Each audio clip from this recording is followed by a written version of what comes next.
Alors, je sors pas du marché. Alors ça a changé. Pas du tout.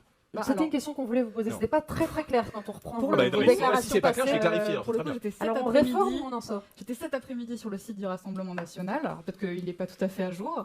C'est encore écrit que vous défendez la sortie du marché européen de l'électricité. Des règles de fixation des prix. Mais enfin, non, c'est marqué sortie du marché européen de l'électricité. Marine Le Pen en 2022, dans sa campagne présidentielle, je l'ai réécoutée. Je vais vous expliquer. Elle parlait aussi de sortie du marché européen de l'électricité. Sébastien Chenu, en janvier dernier, sur TF1. C'est pas très clair. On ne sort pas du marché de l'électricité. Sarah Francard, Evelyne Henry sur la défense du service public et on conclura cette partie avec Valérie Bassin. C'est une question piège pour moi, c'est un sujet que je ne maîtrise pas du tout. Je vais laisser ma place à Madame Bazin. Et par exemple l'école.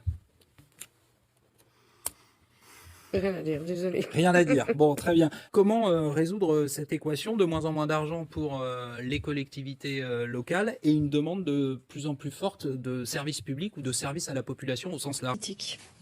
Là-dessus. C'est-à-dire, quelle est votre politique en matière de service public? Qu'est-ce que vous voulez au Rassemblement National? Quelle est votre position? Je rebondis sur ce qui vient d'être dit en face de vous.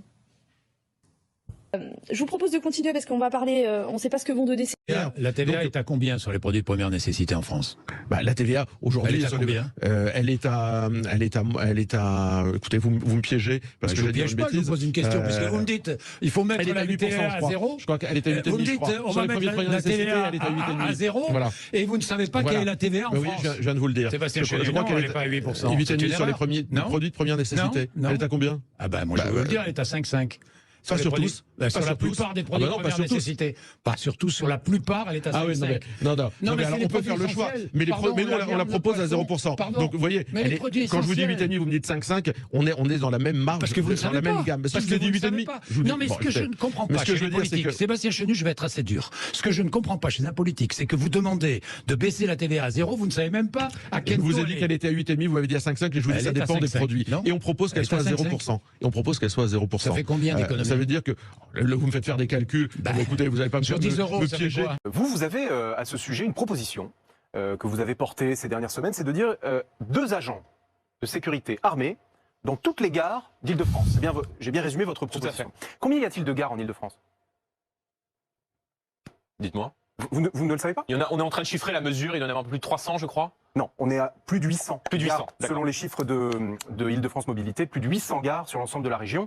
Ce qui est un chiffre, je pense, utile pour vous, puisque vous proposez de mettre 2 agents armés dans chacune de ces gares. Ces agents armés, ils sont 24-24, en tout cas, tant que le trafic ferroviaire est en cours? Oui, bien sûr, c'est une mesure qu'on avait chiffrée, c'est une mesure qu'on avait déjà faite en 2015.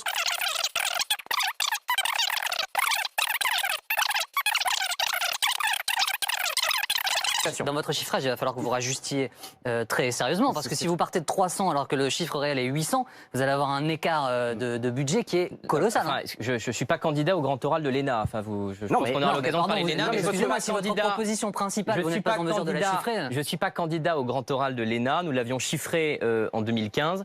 Nous le ferons également pour cette mesure, mais je crois pas que ce soit je crois pas que ce soit l'essentiel. Non, mais on va pas faire un débat. Si vous avez une proposition qui est très précise et qui interpelle. 2 agents armés dans toutes les gares d'Île-de-France. Bon, je vous ai demandé combien il y avait de gares, nous l'avons établi. Bon, mais ces agents, s'ils sont armés, ils sont formés. Tout à fait, on est d'accord. Et ils seront des agents soit de la police de la RATP, soit de la SUGE, qui est la police de la SNCF. Donc ça veut dire qu'il y a aussi cette formation à prendre en compte dans votre chiffrage. Oui, monsieur, comme lorsqu'on recrute par exemple des policiers, comme lorsqu'on recrute des policiers municipaux, comme lorsque la RATP ou la SNCF recrute déjà pour sa police des transports, qui était une proposition que nous avions déjà faite en 2015. Donc, nous mettrons... Alors c'est combien au fond? 2 agents armés dans toutes les gares d'Île-de-France. Combien est-ce que c'est budgété? Non, mais je ne vais pas rentrer dans un débat. Je vais pas rentrer dans un débat économique de chiffrage avec vous. Cette mesure, nous allons la chiffrer. Viendra le temps du programme. Les élections sont dans quelques semaines, donc nous aurons l'occasion. Et si vous voulez, on reviendra sur tel et tel chiffrage, etc. Pour préciser si ça vous les fait plaisir. Mais je pense que ça a peu d'importance. Vous voyez, le coût de la mesure, je pense que ça n'intéresse personne. Ah bon? Mais oui, je pense que c'est pas la priorité. La priorité pour les Franciliens, c'est de savoir ce que nous allons mettre en œuvre. Les Franciliens sont aussi des contribuables. Comment est-ce... Alors, je sors pas du marché.